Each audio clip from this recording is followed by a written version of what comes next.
नमस्कार दर्शकों, जैसा कि आप जानते हैं कि फेस टू फेस के इस अंक में हम आज एक आपके सामने अलग ही रुख में पेश हुए हैं। जैसे कि हम हर बार रियासत और सियासत से आपको रूबरू करवाते थे, लेकिन आज हमने ये सोचा कि हमारे दर्शक भी ये चाहेंगे कि हमारे जम्मू कश्मीर में, जैसे कि कहा जाता है कि वाइटल रिसोर्सेज ऑफ JNK, कि हमारे जम्मू की क्या क्या पैदावार है, उसी तरह हमारे जम्मू की एक नई पैदावार भी है जो आप तक पहुंची या नहीं पहुंची ये मैं नहीं जानता, लेकिन आज ज़रूर आपसे रूबरू करवाऊंगा। हमारे साथ इस समय बैठे हैं महान संगीतकार हमारे देव दिलदार साहब, जो कि हमारी जम्मू कश्मीर रियासत से पैदा हुए, यहाँ से बड़े हुए और इन्होंने पूरे देश में ही नहीं पूरे विश्व में अपनी आवाज़ की बिखेरते हैं खुशबू वो बिखेरी। और आज हम इनसे रूबरू होंगे और इनसे ये जानेंगे कि किस तरीके से इन्होंने अपनी ज़िंदगी का सफ़र शुरू किया और इस मुकाम तक पहुँचे। जी देव दिलदार साहब, आपका हमारे स्टूडियो में स्वागत है। देव दिलदार साहब, सबसे पहले मैं आपसे ये जानना चाहूँगा कि आप जम्मू कश्मीर रियासत में कहाँ के रहने वाले हैं? मेरा गांव बड़ा छोटा सा है, पोनी चक है उसका नाम, बॉर्डर के करीब है। मैं वहाँ का रहने वाला हूँ, वहीं का मेरा जन्म है और ज़मींदार घर का बच्चा। जी देव दिलदार साहब, आपका जैसे आपने बताया कि आप पौनी चक के रहने वाले हैं और ज़मींदारी आपके पूर्वज जो है या जी हमारे पुरखों से चली आ रही है, तो इस तरफ संगीत की तरफ आपका रुझान कहाँ से हुआ? गुप्ता जी, बड़ी अच्छी बात कही आपने। हमारे ना रामलीला हुआ करती थी गांव में, ज़्यादा रामलीला होती है, तो देई चक हमारे साथ में पड़ता है, तो वहाँ के एक उस्ताद थे, तबला भी बजाते थे, मंगल सिंह। तो पिताजी से परमिशन लेनी, तो पिताजी अंदर से खुश नहीं थे।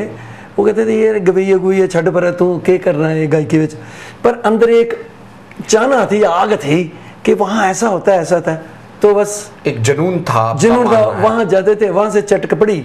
तो घर में आकर के थोड़ा स्कूल में मैं पढ़ा हूँ, सरकारी स्कूल में, तो वहाँ सैटरडे को आधी छुट्टी सारी वहाँ जाना, तो उन्होंने कहा गाने वाले इधर आओ, एक्टिविटी वाले इधर आओ, तो फिर वहीं की ही मुझे। देव जी, मैं ये ज़रूर जानना चाहूँगा क्योंकि हमारे दर्शक ये जानना चाहेंगे कि आपने वहाँ कौन से सरकारी स्कूल से अपनी परीक्षा ग्रहण की? गुप्ता जी, लास्ट साढ़ा कोमना से उदो तो पहले पदरोड़ है, पदरोड़ सरकारी स्कूल है साढ़े टाइम 5वीं तक जी।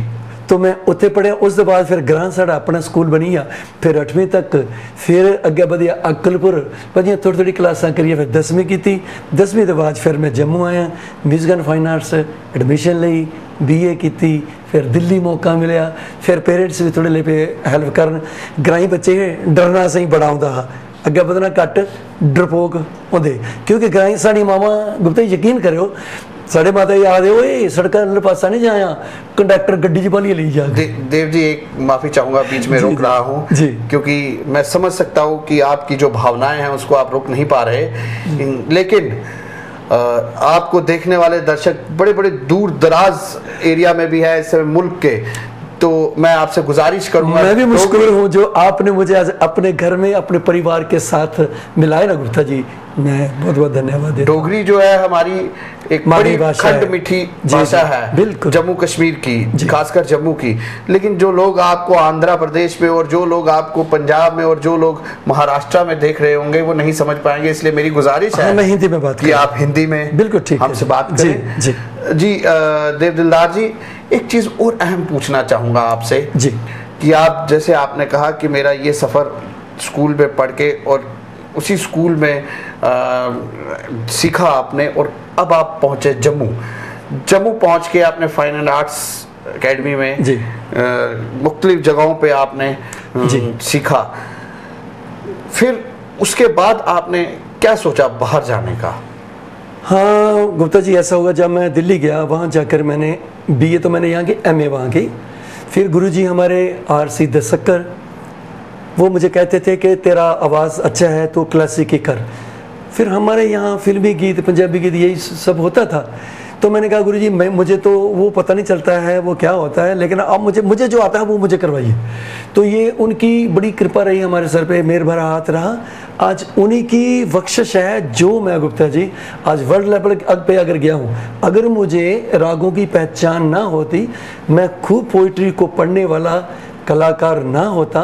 सबसे पहले अच्छा कलाकार वही बन सकता है जो पहले अच्छे कलाम पढ़ता है, रागों की जानकारी होगी, अच्छे उस्ताद का चंडा हुआ होगा, तो उसके पास अच्छा संगीत रहता है। जी, आपके छोटे शब्दों में कहना यह है कि अगर नींवें मजबूत होंगी तो दीवारें चढ़ पाएंगी। बिल्कुल बिल्कुल। और रही आपने फॉरेन की बात की है, I have 3 time world tour किया है मैंने। पाकिस्तान 4 बार, साईं बुल्ले शाह का पूरे पंजाब में, यहाँ हमारा एक गवैया हंस, उसको वहाँ का अवार्ड मिला है।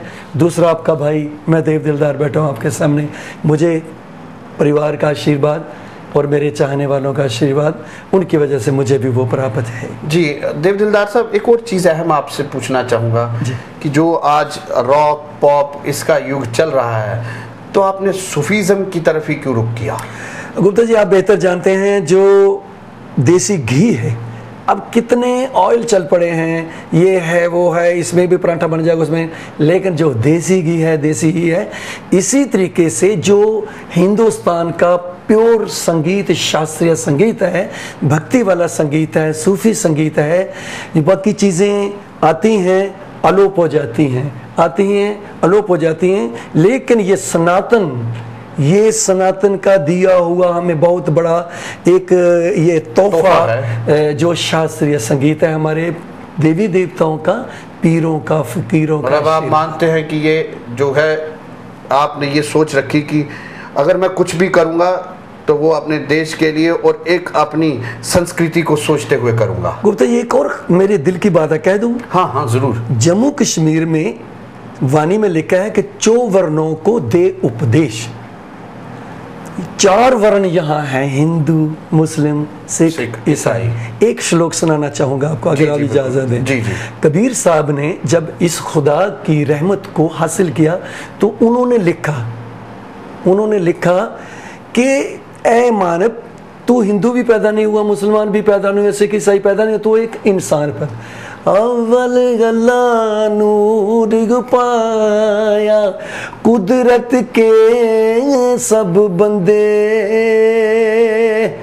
एक नूर ते सब जग उपजिया, कौन पले को मंदे।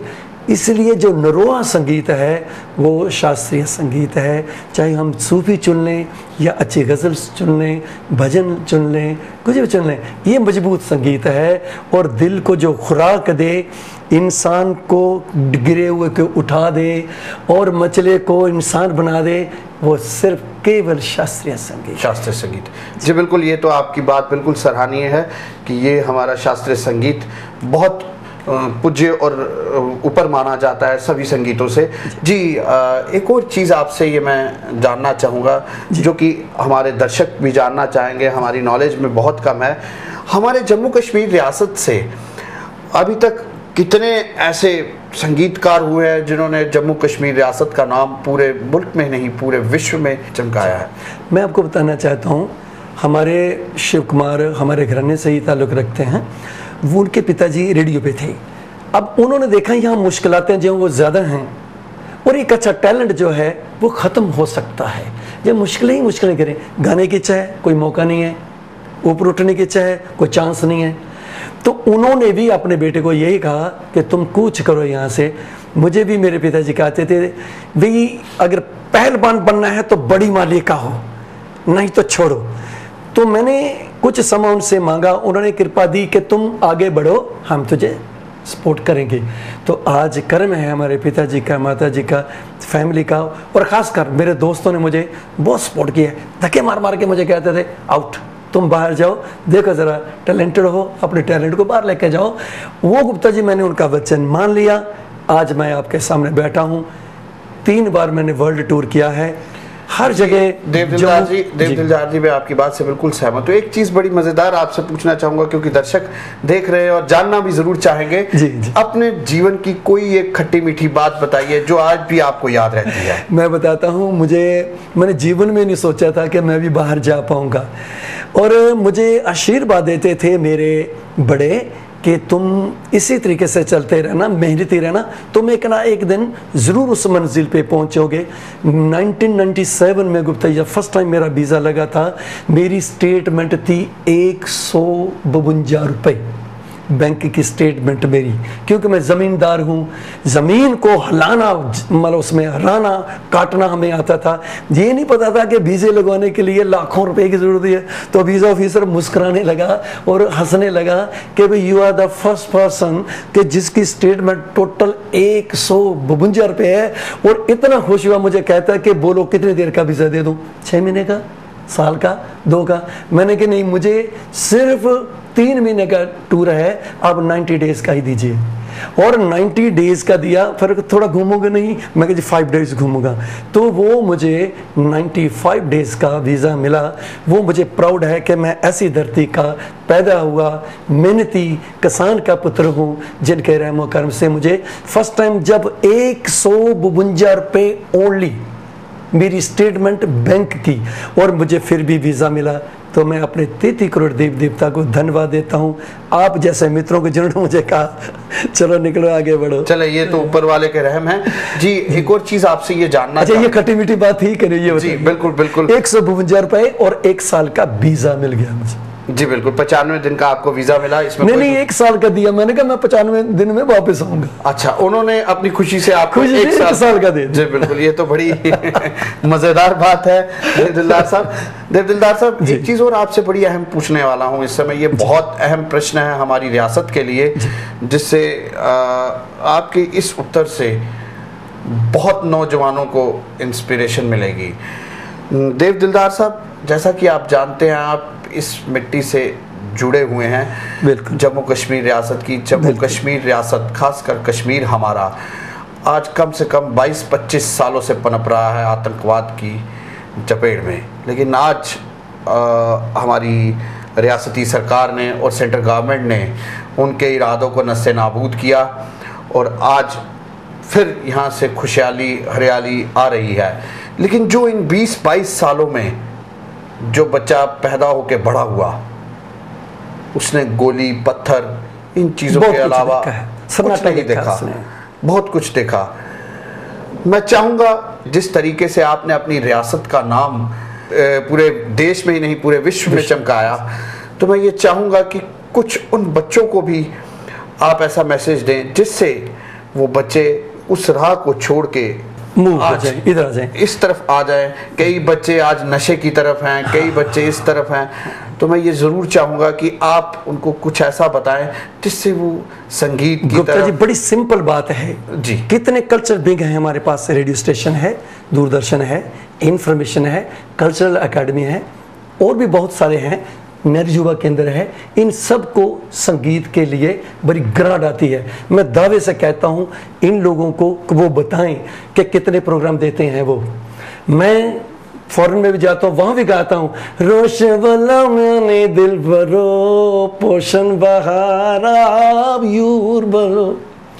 चिनन वहाँ का, हमारे यहाँ का एक फ्रूट है, गिलास आप जानते हैं, बादाम, इन्हीं के बादाम फुलियान कच जान खरद वालान दर्द सा बोझ बागबान मारी, कल्चर के साथ जोड़िए। और मैं पंजाब में हूँ आजकल, वहाँ के विद्वान कहते हैं किसी कौम को अगर कमजोर करना है तो उनके बच्चों को उनके कल्चर से अलग करिए और वो ऑटोमेटिकली ही गलत रास्ते पे चल पड़ेंगे। अगर कौम को बचाना है, रियासत को बचाना है किसी को, तो वो अपने पहले कल्चर के साथ अपनी जनरेशन को जोड़े। सवाल ही नहीं पैदा हो सकता कोई इधर उधर की हस्ती उन्हें तोड़ सके। जी बिल्कुल, ये आपने बहुत बढ़िया बात कही, इससे हम बिल्कुल सहमत हैं जी। एक और चीज आपसे देवदिलदार साहब पूछना चाहूंगा, समय की नज़ाकत को देखते हुए। जनाब गुप्ता जी बोलिए। एक आखिरी प्रश्न आपसे ये जरूर पूछूंगा कि देवदिलदार साहब, अगर आज आपको जम्मू कश्मीर रियासत दोबारा जम्मू में, क्योंकि आप इस समय पंजाब में हैं, तो जम्मू में आपको निमंत्रण देती है कि आप हमारे यहाँ आए, बच्चों को इंस्पिरेशन दें, बच्चों के मोराल को बढ़ाएं और इस तरफ संगीत को दोबारा से उजागर करें, तो क्या रुझान रहेगा आपका? मैं तो माफ़ी मांगूंगा, क्योंकि पंजाब मैंने जब पाँव रखा था तो उन लोगों ने वेलकम किया था, यहाँ ददकारा जाता था, उन लोगों ने वेलकम किया। जब मैंने मियाँ मोहम्मद बख्श का एक ही श्लोक सुनाया था DPRO साहब को, तो उन्होंने कहा कि ऐसी गायकी हमारे पास नहीं है, गाने वाले हैं, पोइट्री नहीं है।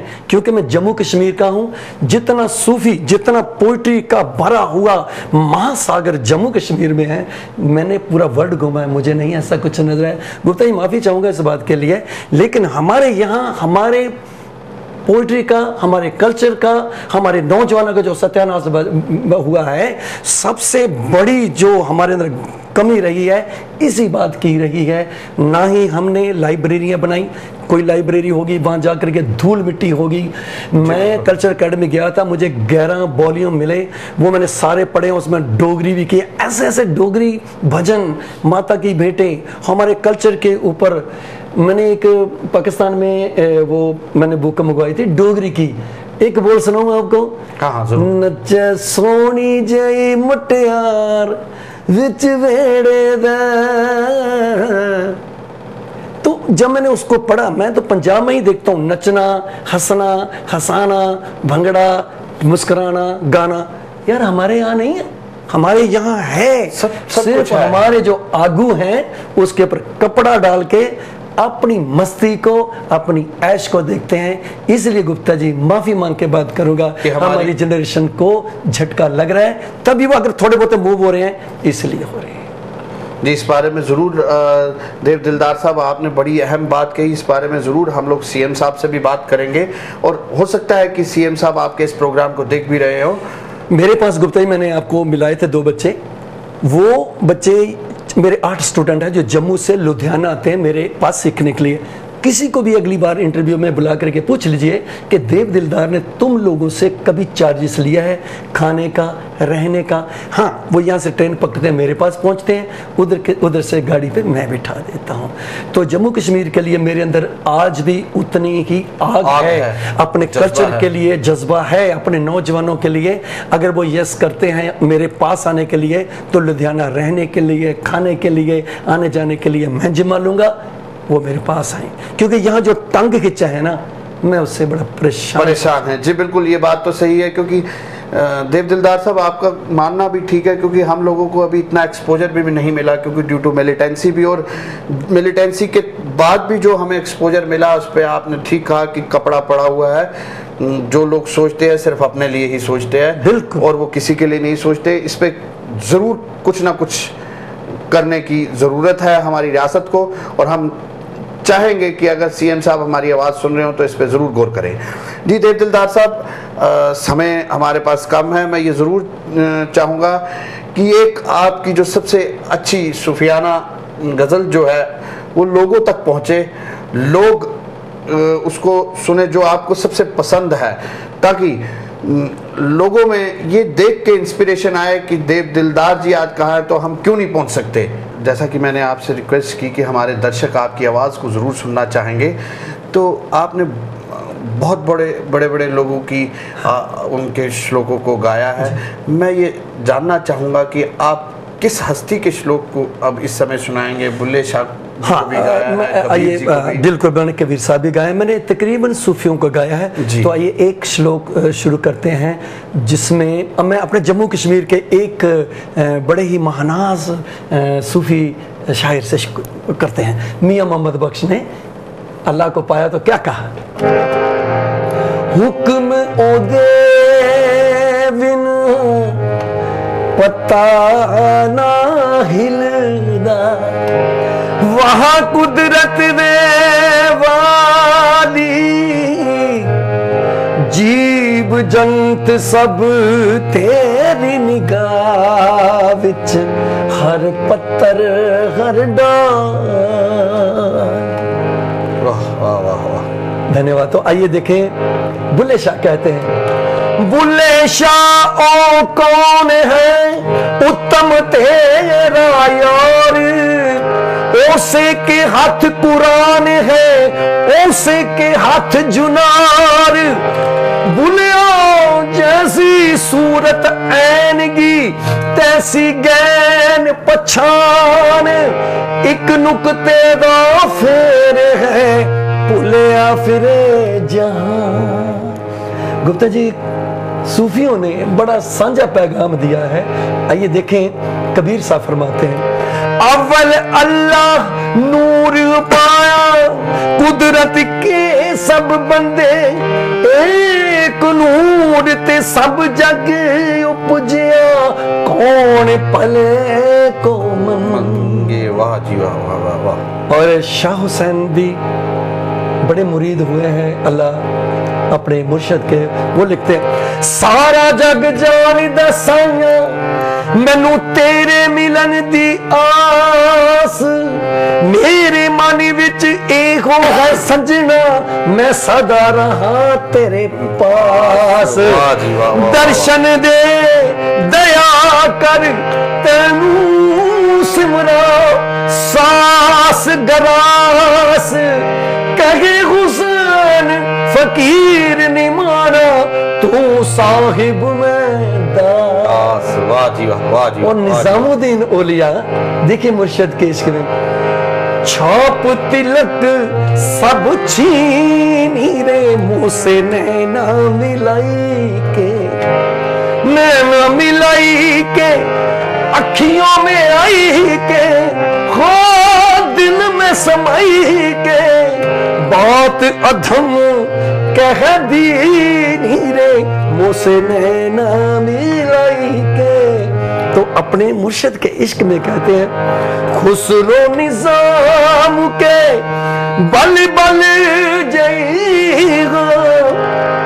तो बकायदा राग की बात से हमारी शेर, धपा मावा गामा पामा गा, निदा पामा गामा पामा गा रे निदा निरे सा, खुसरो निजाम के बल बल जई हो, मोहे सुहागन की नीरे, मुझसे नैना मिलाई के। वाह वाह वाह वाह वाह वाह। देखा दर्शकों, आपने ये जाना और सुना कि हमारे जम्मू कश्मीर रियासत में कितना टैलेंट है, जो इन्होंने पूरे विश्व में दर्शाया। इन्होंने कथनी में नहीं, करनी में कर दिखाया। जी दर्शकों, मैं समय की नज़ाकत को देखते हुए आपसे विदाई लेना चाहूँगा और देव दिलदार साहब का भी तहे दिल से शुक्रिया करूँगा, जो कि हमारे स्टूडियो में पधारे और इन्होंने हमें संगीत से रूबरू करवाया और ये बताया कि हमारी जम्मू कश्मीर रियासत में कितना टैलेंट है। और ये कह भी रहे थे कि हमारी जम्मू कश्मीर रियासत में इतना टैलेंट और भरा हुआ है जो सामने लाने की ज़रूरत है, लेकिन कुछ चीज़ें ऐसी हैं जो उनको सामने नहीं आने दे रही। हमारे पास कई ऐसे आर्ट एंड कल्चर एकेडमी में कई ऐसे डिपार्टमेंट्स हैं, कई ऐसी चीज़ें हैं, गवर्नमेंट उनको फंड्स देती है लेकिन वो प्रॉपर तरीके से ना यूटिलाइज होके वो कहीं और यूटिलाइज होते हैं, जिससे हमारे बच्चों का जो भविष्य है वो वहीं रुक जाता है। मैं ऑनरेबल सीएम साहब से ये ज़रूर इल्तिजा करूँगा कि जो उनका सपना है हमारी जम्मू कश्मीर रियासत को नंबर 1 रियासत बनाना पूरे मुल्क में, तो वो तभी बना पाएंगे कि उनको ऐसे कई देव दिलदार हमारी जम्मू कश्मीर रियासत में हैं जो उभरना चाहते हैं लेकिन उनके पास उभरने के लिए नहीं है। देव दिलदार साहब ने भी ये कहा कि मेरी एकेडमी में अगर जम्मू कश्मीर का कोई ऐसा आदमी, कोई बच्चा आता है तो मैं उससे ना कोई खाने के पैसे, ना कोई सिखाने के पैसे, ना रहने के पैसे लेता हूँ। तो इससे बड़ी बात और कोई नहीं हो सकती, इतना कोई नहीं कर सकता। तो सीएम साहब, यह आपसे इल्तिजा है कि देव दिलदार साहब जो हमारी जम्मू कश्मीर रियासत के हैं, इनके साथ शाना बेशाना कंधे से कंधा मिला के हमारी जम्मू कश्मीर रियासत में इस सूफीज़म को बढ़ावा दिया जाए, क्योंकि सूफीज़म जो है वो हमारे जम्मू कश्मीर की एक पैदावार है और सबसे ज़्यादा सूफीज़म जो देखा गया है पूरे मुल्क में वो हमारे जम्मू कश्मीर रियासत में है। जी देव दिलदार साहब, आपका हमारे स्टूडियो में आने के लिए धन्यवाद। आपका तहे दिल से शुक्रिया अदा, मुझे परिवार से मिलाने का आपने जो यत्न किया है गुप्ता जी, बहुत बहुत शुक्रिया, धन्यवाद। जी धन्यवाद। दर्शकों, अगली बार फिर मिलेंगे फेस टू फेस के नए अंक में नई हस्ती के साथ, तब तक के लिए धन्यवाद। दिग्गज नेताओं व आला अधिकारियों से मुलाकात, महत्वपूर्ण विषयों पर उनके विचार जानने के लिए देखना न भूलें programme face to face her रविवार रात 9:45 पर सिर्फ और सिर्फ चढ़ती कला टाइम टीवी पर।